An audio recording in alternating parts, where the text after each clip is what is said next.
was nearly midnight when Jake Miller drove toward another night shift. Rain fell softly on the empty road. Then the road closed.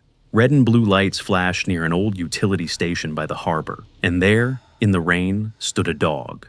A military K9, injured, bleeding from his front leg, yet refusing to move. No barking, no panic. Just standing guard over something no one else could see. Why would a wounded dog stay on his feet while bleeding out? What danger had he already stopped, without the town ever knowing, and why? Only when Jake stepped closer did the dog finally collapse, like a soldier who wouldn't fall until the mission was complete. Before we begin, tell me, where are you watching from? Drop your city or country below and subscribe. Rain pressed softly against the harbor town, steady and patient. The kind that soaked into old wood and older bones. Wind from the bay carried salt and cold through empty streets, while low clouds hung heavy above warning lights that flickered without urgency. Jake Miller was already late in his head before he was late on the clock. At 47, time no longer felt like minutes and hours. It felt like margins. Margins between rent and groceries. Between a job kept and a job lost. He drove an aging pickup with a dented door and a heater that worked when it wanted to. The cab smelled faintly of oil, damp fabric, and coffee gone cold. Jake's shoulders were broad but rounded forward, shaped by years of warehouse labor and longer years of carrying things he never spoke about. His hair was cut short, gray threaded through what had once been dark, and a trimmed beard framed a jaw that looked stern, only because it had learned restraint.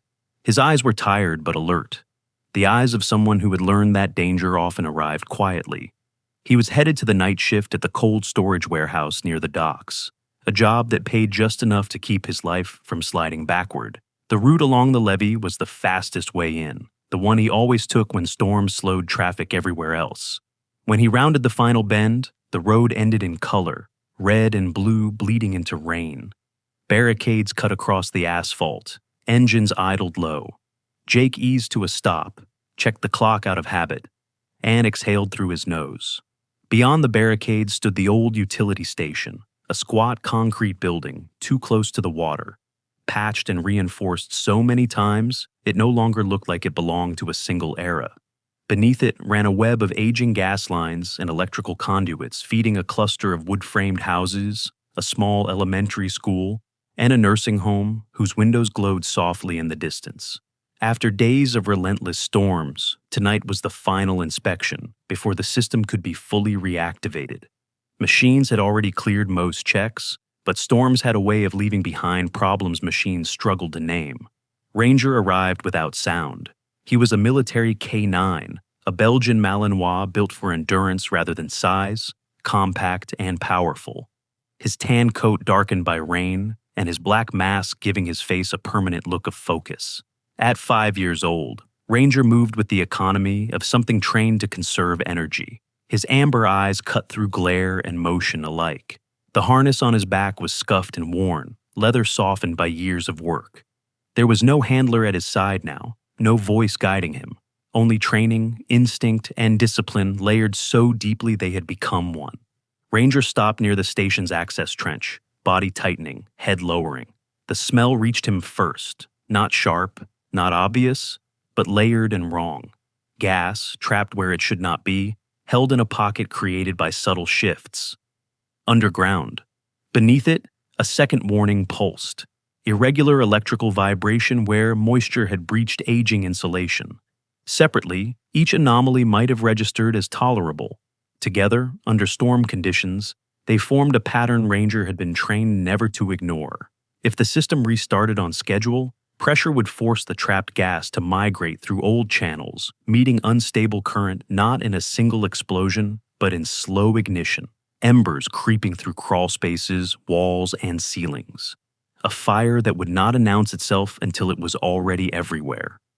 Ranger moved into position, angling his body to block the narrow approach technicians used to access the restart panel. His stance was deliberate, weight balanced, tail low and still.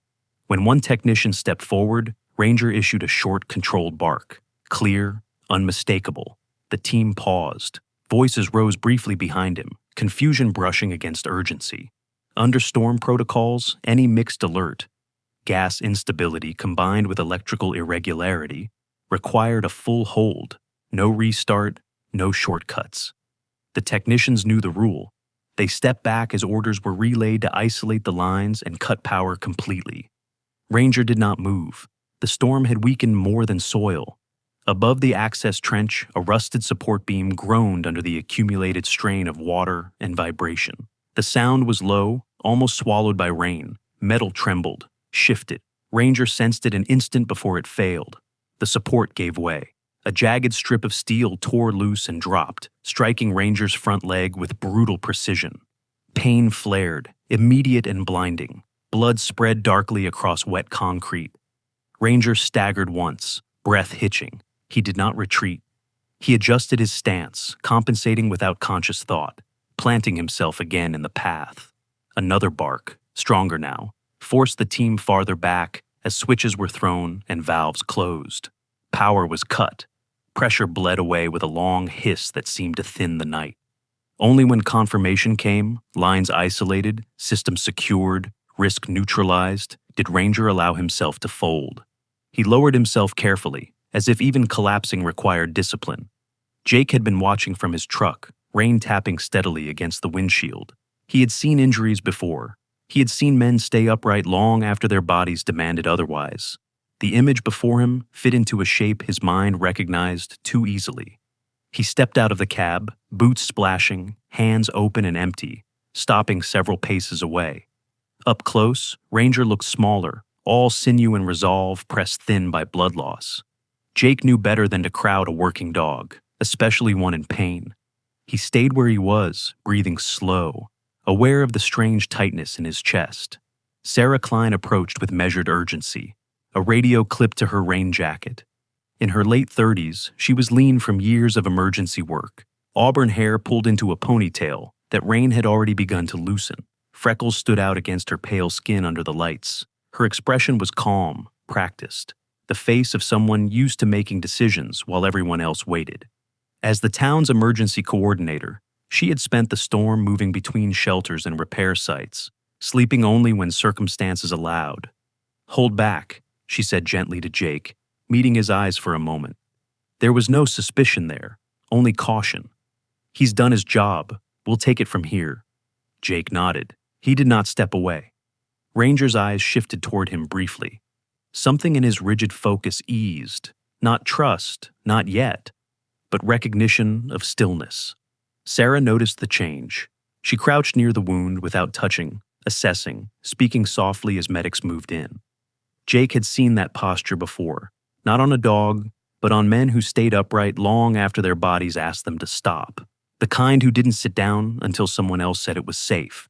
He hadn't thought about that night in years. He hadn't planned to tonight. As Ranger was lifted onto a stretcher, the urgency around them faded. Vehicles rolled away. Sirens died into the rain. The neighborhood beyond the station slept on, unaware of the quiet disaster that would never arrive. Jake glanced at the time again. He was late now, properly late. The warehouse would not wait. He knew the rules. He also knew he wasn't leaving yet.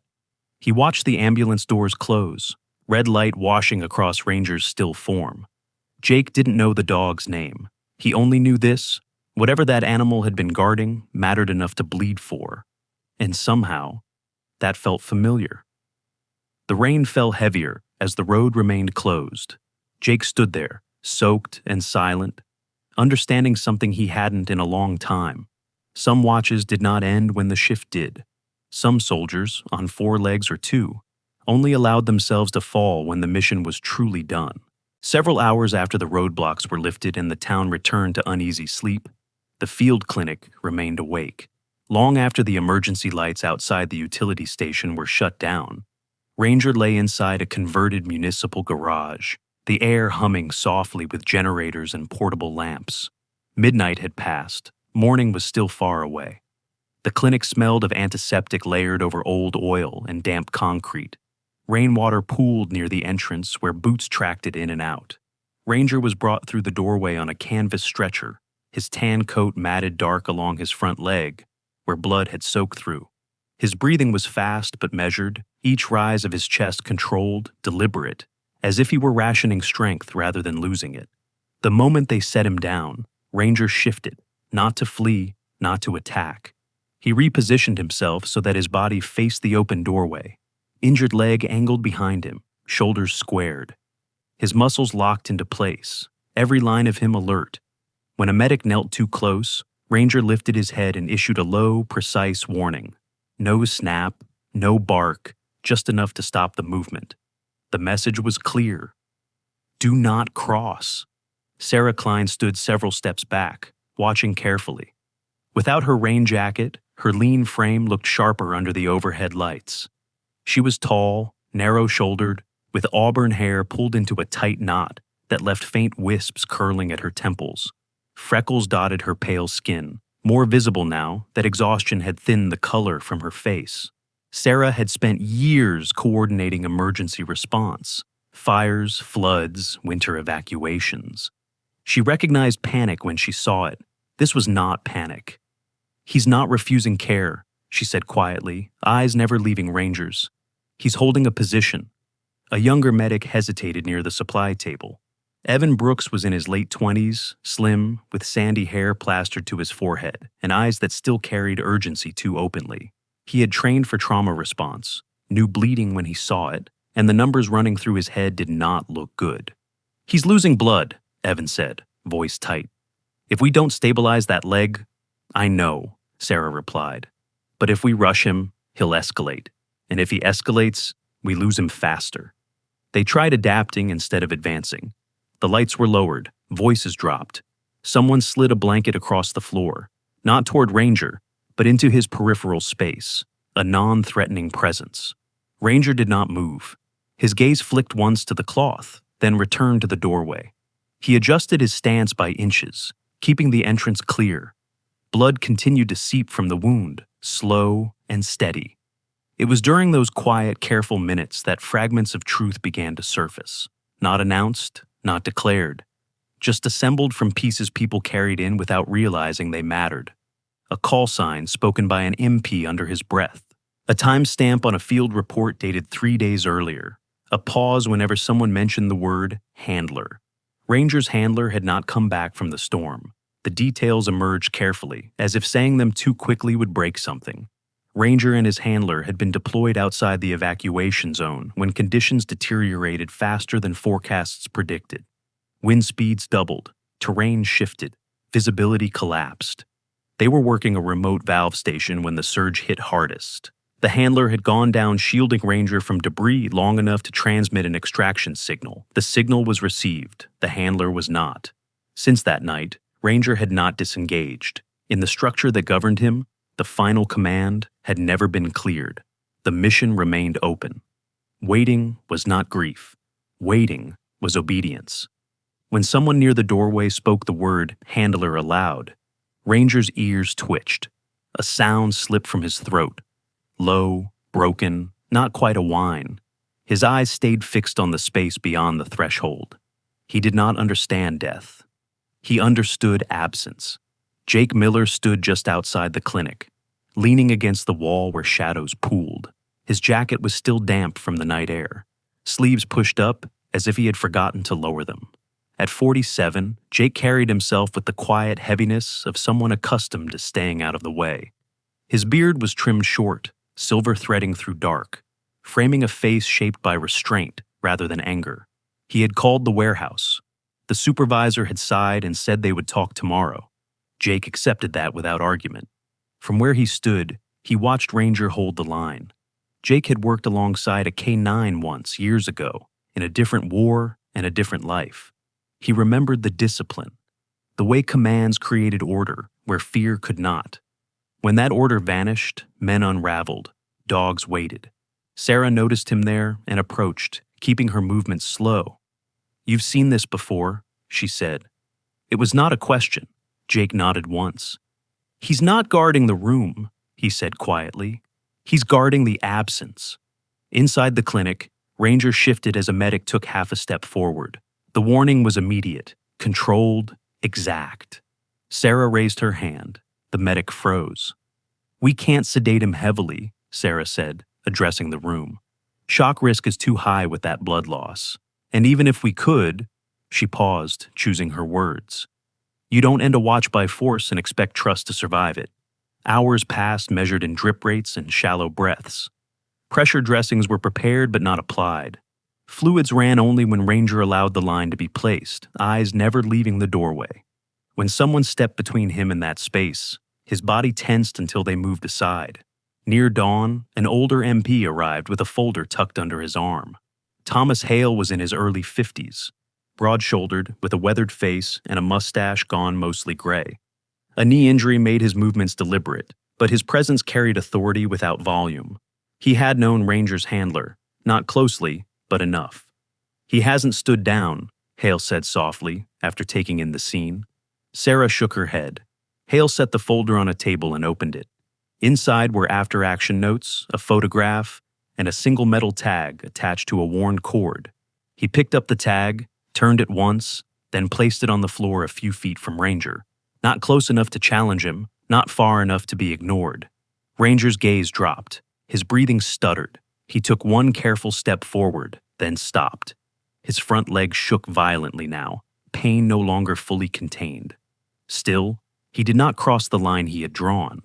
Jake watched, heart tightening. He recognized the moment, the thin edge between holding and breaking. He had stood there himself once, waiting for an order that never came, convinced that moving on his own would mean leaving someone behind. He needs the mission closed, Jake said quietly. Sarah looked at him. By whom? Jake did not answer. He didn't know if the answer was him. He only knew that waiting forever was killing Ranger faster than blood loss. As first light crept through the high windows, Ranger's eyes left the doorway for the first time, just long enough to glance at the tag. Then they returned to the space beyond. The line remained intact. The man he was waiting for did not come back. And so, the watch continued. Jake Miller did not step into the clinic right away. This was no longer a standoff. It was a memory unfolding. He stood near the threshold, hands resting loosely at his sides, eyes adjusting to the fluorescent light that flattened everything it touched. The space was quieter now. Dawn had thinned the darkness outside, and with it, the urgency of the night. The generators hummed steadily. Somewhere behind him, a kettle clicked off. The clinic no longer felt like a place of resistance. It felt like a place holding its breath. Ranger noticed Jake immediately, not with aggression, with calculation. The dog's body remained angled toward the doorway, front leg drawn in tight, the tremor barely contained. His ears pivoted slowly, not searching for threat, but measuring intent. Ranger had learned long ago the difference between hands that reached and hands that waited. Jake took one slow breath and stayed where he was. He had just heard the rest of the story. Sarah Klein told it plainly, without ceremony, standing near the supply counter as she rinsed dried blood from her hands. Under the clinic lights, she looked older than she had the night before, still tall and lean, auburn hair pulled back tight, freckles standing out against skin thinned by exhaustion. Her voice carried the steadiness of a woman used to explaining hard truths when emotions complicated everything. Handler went down 3 nights ago, she said. Storm surge, terrain failure. Ranger stayed with him until extraction was forced. Jake nodded once. He didn't ask for details. He didn't need them. The shape of the loss was already familiar. He had lost his K-9 partner the same way. Different place, different war, same unfinished ending. The memory rose without permission. Heat instead of rain. Dust instead of wind. A narrow corridor where commands came fast, and clarity arrived too late. His dog, young, fast, trained better than anyone ever admitted, had gone forward when Jake hesitated half a second too long. The blast closed the space between them. When the smoke thinned, the leash in Jake's hand was slack. No ceremony, no goodbye, just a report and an order to move. Jake had never been good at moving. Inside the clinic, Ranger shifted as a medic edged forward. The warning sound surfaced low in his chest, controlled, deliberate. Sarah lifted a hand. The medic froze. Jake moved then. Not like a rescuer, not like authority. He approached the way soldiers approached one another after chaos. Slow, deliberate, without sudden intent. He stopped several feet away and lowered himself carefully, first into a crouch, then onto one knee. The concrete pressed cold through his jeans. He removed his gloves and set them aside, palms open, visible. Ranger watched everything. Jake did not meet the dog's eyes. He kept his gaze lowered, angled slightly away, voice even when he spoke. "I'm not here to move you," Jake said quietly, "and I'm not here to take your post." The words were not commands, they were recognition. Ranger's growl did not deepen. It did not disappear either, but something in it loosened. Jake shifted his weight, making himself smaller. He remembered the cadence, the one used when pain was present but adrenaline still held the body upright. Too fast startled, too slow sounded uncertain. He found the space between. "He didn't leave you," Jake continued. "He finished what he could, and he trusted you to hold the rest." The words landed. Ranger's ears tipped forward. His breathing changed. Not calm, not yet, but less sharp. His eyes flicked from the doorway to Jake's hands, then back again. Sarah realized she had stopped breathing. "There's a moment after," Jake said. "After the noise stops, after the orders run out." His voice stayed level. "That's the hardest part." The memory pressed harder now. Jake felt it tighten in his chest, the familiar ache he had learned not to fight.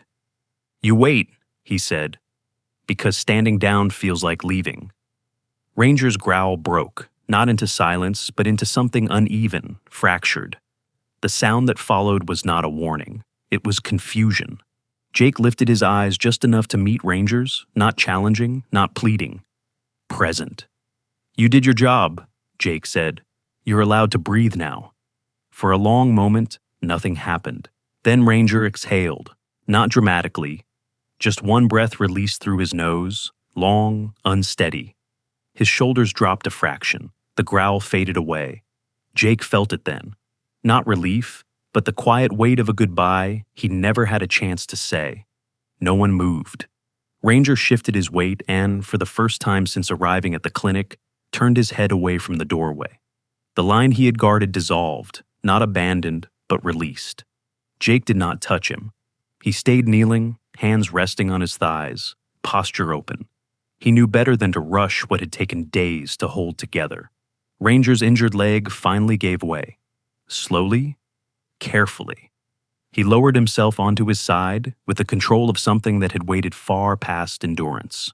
Pain surged once, sharp and undeniable, and this time he did not fight it. A medic stepped forward. Ranger did not react. Sarah moved in, her motions precise now that permission had been granted. Pressure was applied. Orders were given. The clinic exhaled all at once. Jake remained where he was until the room filled with quiet motion again. Only then did he rise slowly, joints protesting, and step back. Ranger's eyes followed him briefly. Jake met them once more and nodded. Not a promise, not a farewell. Just recognition. Some weights could only be understood by those who had stood them. The clinic settled into a different kind of silence once Ranger lay on his side. Not the tense quiet of resistance, but the fragile stillness that followed surrender. Portable lights hummed overhead, casting pale halos on concrete walls. Outside, morning traffic began to move again, unaware that something fragile was being decided inside a former garage. Dr. Helen Moore arrived just after sunrise. She was in her early 60s, short and compact, with silver hair pulled into a low bun, and hands that moved with the unhurried confidence of long experience. Her face bore fine lines earned from years of concentration rather than age alone. Dr. Moore had served as a veterinary surgeon for working dogs for decades. Police K-9s, search and rescue teams, military units passing through on joint operations. She did not raise her voice. She did not rush. When she entered a room, urgency adjusted itself around her. She knelt beside Ranger, examining the injured front leg without touching it at first. Eyes tracking muscle tension, blood flow, micro movements that revealed more than any monitor. Ranger watched her once, then looked away, trusting Jake's continued presence more than any white coat. "The wound is deep," Dr. Moore said finally, standing and pulling off her gloves. Her voice was steady, careful. Metal tore through muscle and grazed connective tissue. If we wait too long, there's a serious risk of permanent loss of function in that leg. Sarah stood nearby, arms crossed loosely, auburn hair now falling free of its knot, soft curls framing a face gone pale with fatigue. "Sedation?" she asked. Dr. Moore shook her head slowly. "Heavy anesthesia right now is dangerous. He's lost too much blood, and his stress levels are still elevated. We could stop the pain and stop his heart with it." Jake listened without interrupting. He stood a few feet away, back against the wall, arms folded loosely, posture relaxed but unmoving. His beard framed a mouth that stayed neutral, but his eyes were alert, absorbing every word. He understood trade-offs. He had lived inside them once. "So, we're in between," Sarah said. Dr. Moore nodded. "We can attempt a temporary bandage, clean the wound, pack it lightly, stabilize the leg. It won't fix everything, but it may buy us time." Ranger shifted slightly as if responding to the word time. His breathing remained shallow but even. Jake took one step closer and stopped, careful not to crowd him. "I'll stay," Jake said quietly. No one questioned it. Time began to stretch. Jake did not speak much after that. He didn't offer reassurances or encouragements.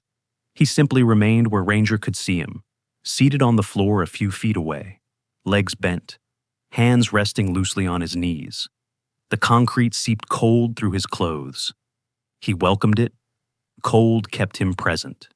Minutes passed, then more. Every so often, Ranger's muscles tightened, anticipating movement. Each time, Jake remained still. No commands, no signals, just presence. The clinic staff worked around them in a careful orbit. Gauze was prepared, saline warmed. Dr. Moore moved with precision, pausing whenever Ranger's breathing changed. She watched Jake almost as closely as she watched the dog, noting the effect his stillness had on Ranger's posture. "You've done this before," she said quietly, not accusing, just observing. Jake nodded once. "A long time ago?" Ranger's ears flicked at the sound of Jake's voice but did not rise. That alone was progress. The first touch came slowly. Dr. Moore placed her hand near Ranger's shoulder, not on the wound, testing tolerance. Ranger tensed, a low sound beginning in his chest. Jake did not move. "I'm here," Jake said evenly, not loud, not soft, just present. The sound faded before it fully formed. Dr. Moore proceeded inch by inch. The wound was flushed carefully, debris removed, blood flow assessed. Ranger flinched once, sharp and sudden, pain breaking through discipline. Jake leaned forward slightly, stopping himself before instinct carried him too far. "You don't have to be strong right now," he said, voice steady. "You already were." Ranger's breathing hitched, then slowed again. The temporary bandage went on in layers: pressure, support, stabilization. It was not elegant, it was not permanent, but it held. By the time Dr. Moore stepped back, sweat beaded at her hairline. "This buys us time," she said. "Not certainty, but time." Jake nodded. He understood the value of that word better than most. Hours later, the clinic thinned. Some staff were relieved. Others drifted back to their posts. The sun climbed higher. Jake's phone vibrated once in his pocket. He didn't check it. He knew what it would be. The warehouse would have logged his absence by now. Another mark against reliability. Another conversation waiting. He accepted that quietly. Ranger shifted again, settling deeper into the floor. Tension no longer locked into every muscle. Jake stayed. No urging, no authority, just presence. Ranger allowed the bandage to remain. He did not pull at it. He did not test it. He breathed around it, as if learning a new boundary. Dr. Moore watched him once more before leaving. "Sometimes," she said, almost to herself, "the hardest wound isn't the one we can see." Jake met her gaze. "I know." By late morning, Ranger slept, not deeply, not freely, but enough. His chest rose and fell in a steadier rhythm. The line he had guarded was gone now, replaced by something quieter. It was a small step, but it was the one that kept him alive. By mid-morning, the story had slipped beyond the walls of the clinic and into the streets of the harbor town, carried not by sirens or headlines, but by quiet conversations and concerned glances. Someone had seen the K9 ambulance pull in before dawn. Someone else had heard that the dog who stopped a disaster the night before was hurt badly. In a town shaped by tides and long memories, news moved the way weather did, slowly at first, then everywhere. No one crowded the clinic. That surprised Sarah most. She stood near the open bay door, sleeves rolled, auburn hair falling loose now, in tired waves against her shoulders. Freckles dark against skin, drained by another sleepless stretch. She had expected questions, demands, the kind of anxious curiosity that turned emergencies into spectacles. Instead, people came and stopped at the curb. They looked, they nodded, and then they did something else. They brought light. A fisherman named Lewis Carver arrived first, setting a portable work lamp near the doorway so the shadows inside softened without harsh glare. Lewis was in his late 50s, tall and wiry, beard gone white at the chin, hands scarred by rope and salt. He didn't ask permission. He didn't step inside. He simply adjusted the angle until the light felt right and stepped back, hat in hand. Then came warmth. A retired school teacher, Marjorie Hill, short and round with silver hair tucked neatly beneath a knit cap, placed folded blankets on a chair by the entrance. Her movements were gentle, deliberate, as if she were back in her classroom preparing a reading corner. She smiled once at Sarah and said, "For later," before returning to her car. Others followed. A young dock worker dropped off a box of chemical heat packs, explaining in a low voice that they worked even when the power didn't. A cafe owner sent over thermoses of soup and coffee, handwritten notes taped to the lids. No one crossed the threshold without being invited. No one asked when Ranger would be fixed. Inside, Ranger slept in shallow cycles, waking when sounds changed, settling again when they didn't. The temporary bandage held. His breathing stayed even. Jake remained seated on the floor where he had been since dawn, back against the wall, boots stretched out in front of him, hands resting loosely in his lap. His phone vibrated again. He ignored it. Time had taken on a different measure. Dr. Helen Moore returned around noon, her compact frame moving with the same unhurried confidence as before, silver hair secured, eyes sharp behind thin-framed glasses. She assessed Ranger's vitals and the bandage without touching, then nodded once. "This is working," she said quietly. "Not forever, but long enough?" "For what?" Sarah asked. "For the safest option," Dr. Moore replied. "If we can keep his stress down, keep blood loss controlled, we can move him later for surgery under controlled anesthesia. Rushing him now would cost us more than we'd gain." The word spread without instruction. Patience became the rule. People adjusted around it. Traffic rerouted further down the block. The marina delayed fuel deliveries. The school down the road held recess indoors, teachers explaining that quiet helped everyone today. At the nursing home, staff drew curtains on the street-facing windows to keep activity from spilling inward. No one demanded action. No one tried to decide for Ranger. Jake watched this from his place on the floor, something unfamiliar tightening behind his ribs. He had known towns that fractured under pressure, people scrambling to be seen doing something. This was different. This was restraint. He understood it because he had once lived by it. Long nights when staying put mattered more than moving. Sarah noticed him watching and sat beside him, leaving space. Up close, she looked more worn than her steady voice suggested. Dark circles beneath hazel eyes, faint lines at the corners of her mouth, earned by years of responsibility. She was tall and narrow-shouldered, built for endurance rather than force. "They're choosing to wait," she said softly. Jake nodded. "That takes more strength than most people think." Outside, a boy named Eli Turner stood with his mother near the curb, holding a small flashlight he had brought from home. Eli was 8, freckle-faced, hair perpetually falling into his eyes, clutching the light with both hands as if it were important. His mother, Kara Turner, stood behind him, one hand resting on his shoulder. Kara was in her early 30s, dark-haired, practical, a single parent who worked nights at the cannery. She knelt to Eli's height and whispered something. Eli took a step forward, then stopped at the edge of the curb, switching the flashlight on and setting it down. Beam pointed gently toward the open bay door. "For the dog," he said, then hurried back to his mother. No one laughed, no one corrected him. The afternoon passed in measured increments. Dr. Moore checked in and out, medics rotated quietly. Ranger woke and slept again, allowing the bandage to remain, allowing hands nearby so long as Jake stayed within his line of sight. When a truck backfired down the street, Ranger tensed, then relaxed when nothing followed. Each time he settled again, it felt like a collective exhale. Jake's watch read hours past his shift start. He imagined the warehouse supervisor's expression, the note that would be made. He imagined the consequences and accepted them. He had chosen this place. The town had chosen it too. As evening approached, Dr. Moore gathered Sarah and Jake near the supply table. "We have a window," she said.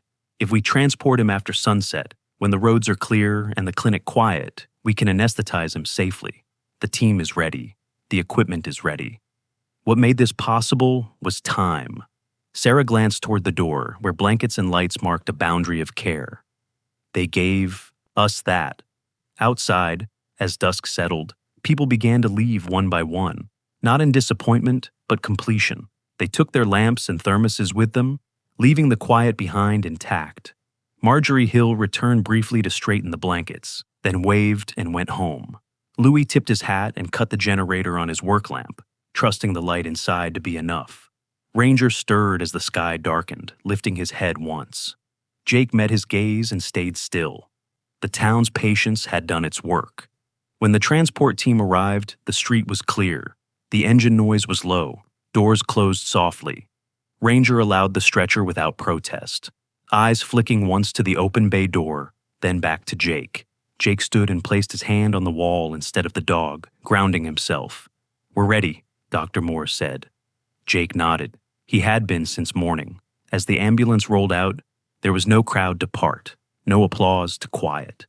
Just a clear road and the sense that something fragile had been carried carefully enough to survive. The town returned to its rhythms. Jake finally checked his phone and began to walk, consequences waiting, but lighter than before. Ranger had endured, and he had not done it alone.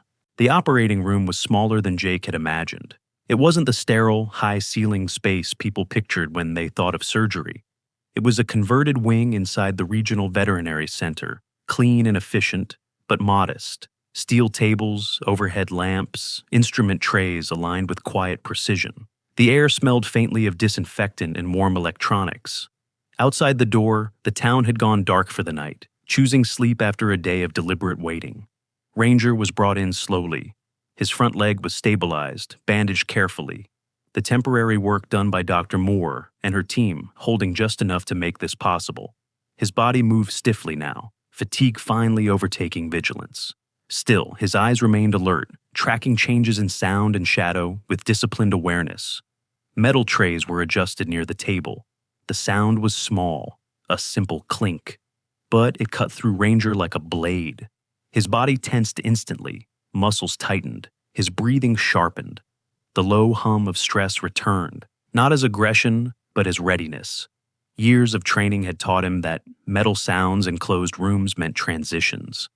Gear changes, restraints, moments when control passed out of his hands. A technician froze. Dr. Helen Moore lifted her hand without speaking. At 63, she moved with economical grace, silver hair tucked neatly away, eyes steady behind thin lenses. She had seen this reaction before, in police dogs, rescue dogs, military K9s. The moment when procedure threatened trust. "We pause," she said calmly. No restraints. A younger surgical assistant, Mark Feldman, hesitated near the anesthesia cart. Mark was in his early 30s, broad-shouldered with dark hair cropped short, beard trimmed close to his jaw. He had come from a trauma unit where speed often mattered more than consent. His instincts leaned toward control. "He could bolt," Mark said quietly. "He could," Dr. Moore agreed. "Or he could choose." Jake stood just inside the doorway, arms relaxed at his sides. He had followed Ranger here without asking, without being told. No one had stopped him. Sarah Klein stood farther back, leaning against the wall, tall frame silhouetted under the dim hallway lights. Her auburn hair was braided now, a practical choice after too many loose strands had fallen into her eyes earlier. She looked tired but grounded, someone who had learned when to step forward and when to let others stand where they belonged. Jake did not approach Ranger. He did not speak. He simply stayed where he was. Ranger's head turned slowly. His eyes found Jake immediately. not searching, anchoring. The tension in Ranger's body did not vanish, but it shifted. His weight redistributed. Instead of bracing away from the table, he stepped, one careful pace, then another, until the uninjured side of his body pressed lightly against Jake's leg. Jake felt the contact through denim and muscle, warm, solid, intentional. He did not move to hold Ranger. He did not steady him. He did not reach down. He let Ranger lean. It wasn't instinct. It wasn't fear-driven seeking. It was a decision. Ranger adjusted his stance, aligning himself so his injured leg was protected, his stronger shoulder resting against Jake's thigh. His breathing slowed by degrees. The hum in his chest softened. He stayed standing, upright, choosing proximity rather than flight. Dr. Moore watched closely. This was not submission. This was consent. "Proceed," she said quietly. The anesthesia mask was introduced slowly, deliberately, never blocking Ranger's view of Jake. Mark moved with controlled care now, recalibrating his instincts. The machine's rhythm steadied. Ranger inhaled once, then again. His eyes stayed open longer than expected, fixed on Jake's face. Jake lowered himself slightly, bringing his face closer, not looming, not retreating. "You're not being taken," Jake said softly. "You're stepping forward." Ranger's ears flicked once. His body relaxed into the contact. When sleep finally claimed him, it did so gently, without struggle. His weight eased away from Jake, transferred carefully onto the table by steady hands. Jake stepped back only when there was nothing left for Ranger to choose. The surgery lasted longer than planned. Metal was cut away from muscle. Tissue was cleaned, repaired, reinforced. Dr. Moore worked methodically, her hands sure, voice calm, as she narrated each step for the younger staff. Damage had been serious, but not catastrophic. Tendons were bruised, not severed. Blood loss had been managed just in time. At last, Dr. Moore straightened. "The leg is intact," she said. "Function will return. With time." Sarah closed her eyes briefly. The breath she released almost a laugh. Mark leaned against the counter, shoulders slumping as adrenaline drained away. Jake sat alone in the hallway while the room was cleaned, hands clasped loosely, eyes on the floor. He did not pray. He did not bargain. He simply waited, the same way Ranger had waited, the same way he had learned to wait long ago. When Ranger was wheeled out into recovery, wrapped in blankets, breathing slow and steady, Jake stood. The choice had been made, and it had not been forced. The call from the cold storage warehouse came 2 mornings after Ranger's surgery, timed with the kind of precision that suggested it had been discussed before the number was dialed. Jake answered it while standing in the narrow hallway outside the recovery ward, phone pressed to his ear, the smell of disinfectant still clinging to his clothes. The voice on the other end belonged to a supervisor he had known for years, a man named Dennis Ward, early 50s, thick-set, perpetually flushed, with a trimmed mustache and a way of speaking that avoided eye contact even over the phone. Dennis was not unkind. He was careful. And careful men, Jake had learned, rarely bent rules when bending cost them something. "We can't keep covering missed shifts," Dennis said, tone even, almost apologetic. "I know where you were, I do, but policy's policy." Jake leaned his shoulder against the wall and listened without interrupting. He could picture Dennis's office clearly, the chipped desk, the framed safety notices, the calendar no one ever updated. He could picture the line already written next to his name. "I understand," Jake said. There was a pause on the other end. "I'm sorry," Dennis added, quieter now.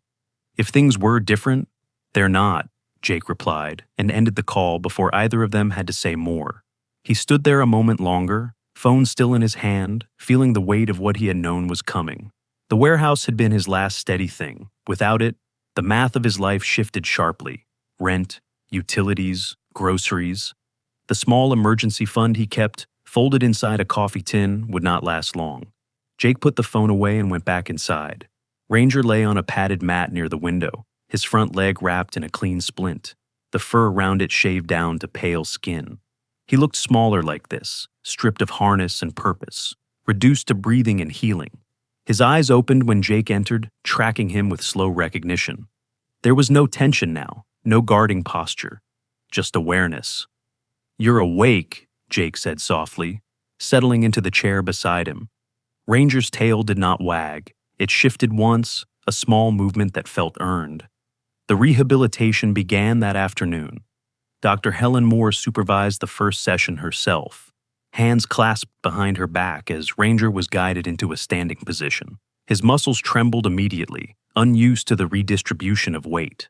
A physical therapist named Lena Perez assisted, mid-30s, athletic build, dark hair pulled into a tight braid, calm eyes that missed very little. Lena had worked with injured service dogs before. She spoke in clear, steady sentences and touched only when necessary. "Short and slow," she said. "We stop before pain teaches him the wrong lesson." Ranger took one step, then another. His injured leg shook violently, then held. Jake stayed close but did not hover, kneeling a few feet. Away, ready but not interfering. "That's enough," Lena said after less than a minute. "Good work."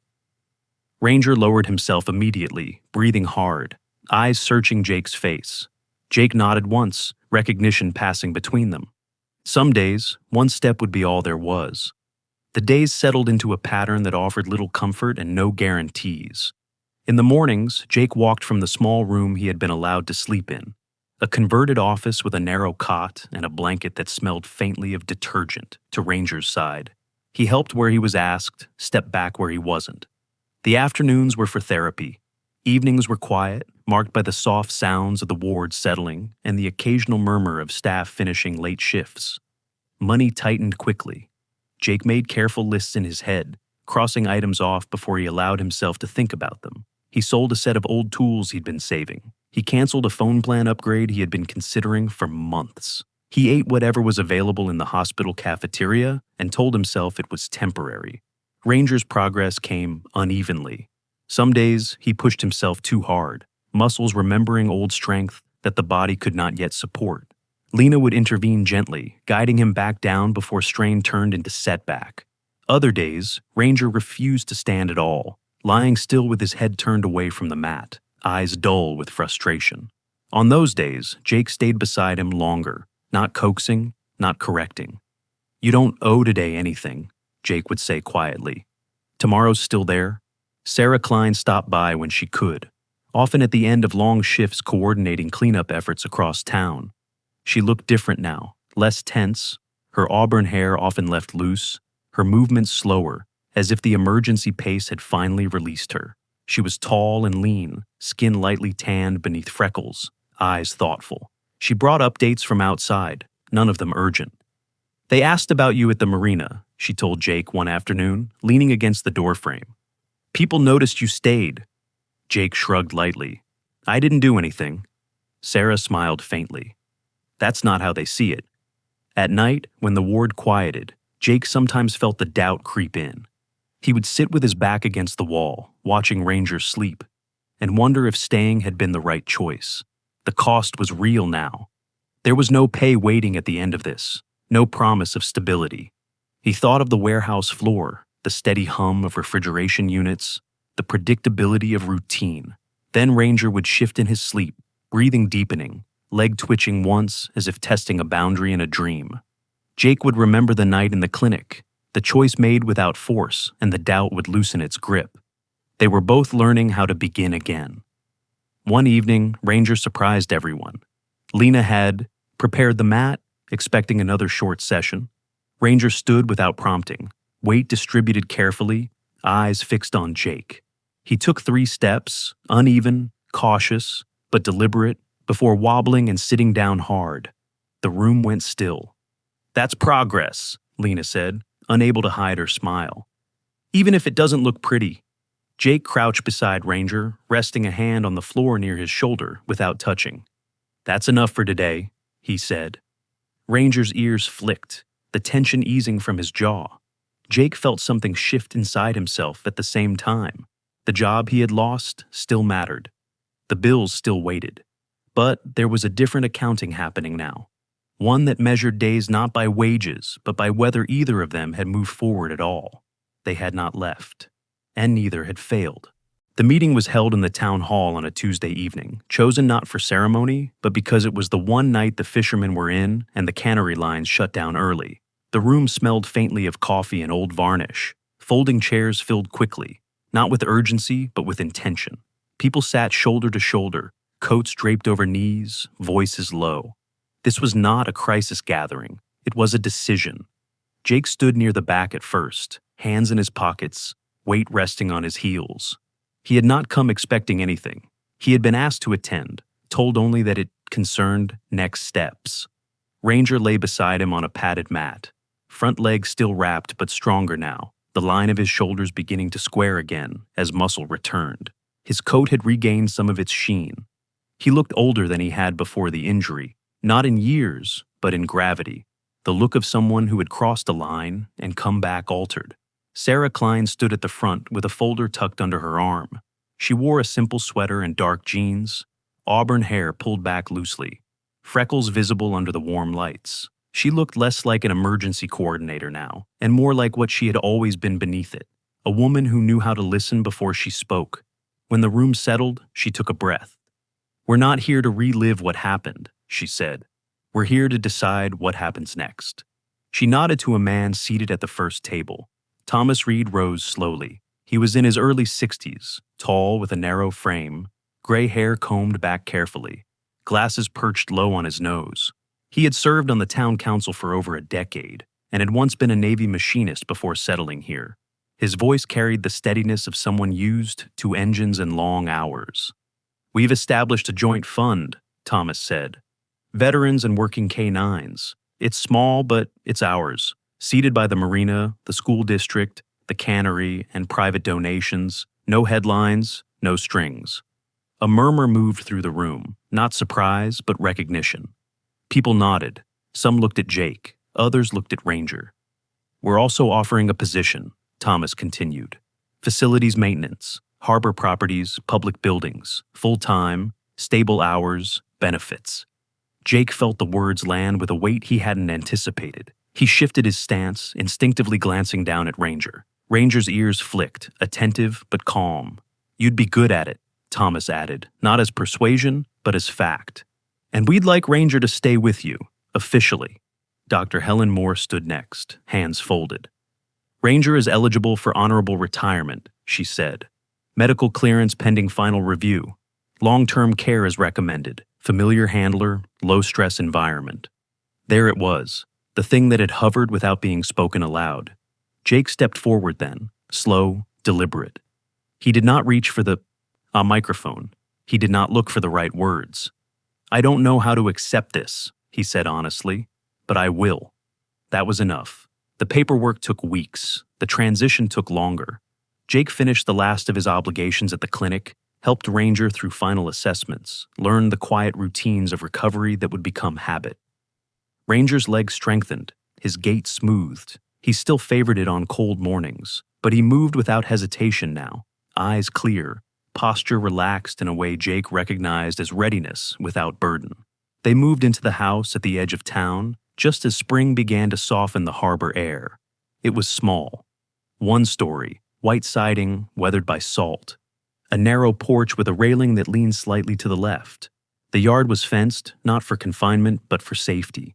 A square of grass bordered by a young maple, and a stretch of dirt that would eventually become something green. Inside, the floors creaked. The kitchen window looked east, catching the morning light. Jake slept on a mattress on the floor the first week, listening to the sounds of a place not yet learned.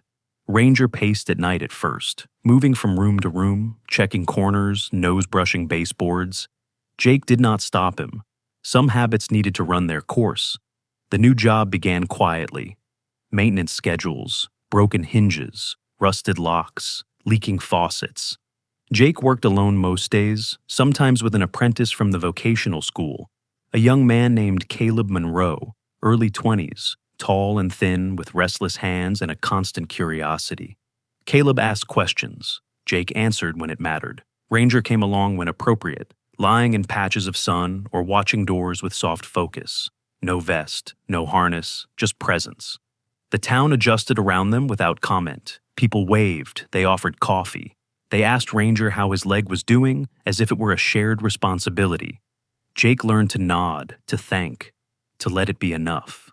Weeks passed. One morning, sunlight crept across the bedroom floor, bright and insistent. The house was quiet, too quiet. Jake woke with a start, heart already ahead of thought. He reached for the edge of the bed and sat up, scanning the room. No pacing, no alert posture, no watchful eyes fixed on the door. Ranger lay on the rug near the window, stretched on his side, chest rising and falling in deep, even rhythm. His paws twitched once, chasing something harmless in sleep. His ears were relaxed, folded loosely back. Jake checked the clock. Late. The realization arrived slowly, without drama. There had been no sound to wake him because there had been no need. No watch kept, no threat monitored, no perimeter held. Jake leaned back against the wall and let out a breath he hadn't known he was holding. Ranger stirred at the exhale, lifting his head, eyes soft. He looked at Jake, then rested his chin back on the rug, content. Jake smiled then, not wide, not loud, just enough. The last watch had ended. Sometimes miracles don't arrive with thunder or flashing light. Sometimes they arrive quietly, through patience, through neighbors who show up without being asked, through a tired man who chooses not to walk away, and through a dog who finally learns he is safe. Jake and Ranger didn't heal because life suddenly became easy. They healed because a community chose kindness over urgency, presence over pressure, and love over convenience. And perhaps that is how God works most often, not by removing the storm, but by sending the right hearts to stand with us while it passes. As Christmas draws near, this story reminds us that none of us are meant to carry our burdens alone. Whether you're healing from loss, waiting for peace, or simply trying to make it through another day, know this: God sees you. He hasn't forgotten your watch. And rest will come. If this story touched your heart, take a moment to share it with someone who may need hope today. Tell us in the comments where you're watching from. We read everyone. And if you believe in stories of compassion, courage, and second chances, consider subscribing so you don't miss the next one. May God bless you and your family this Christmas season. May He grant you peace, healing, and the quiet miracle of knowing you are never alone.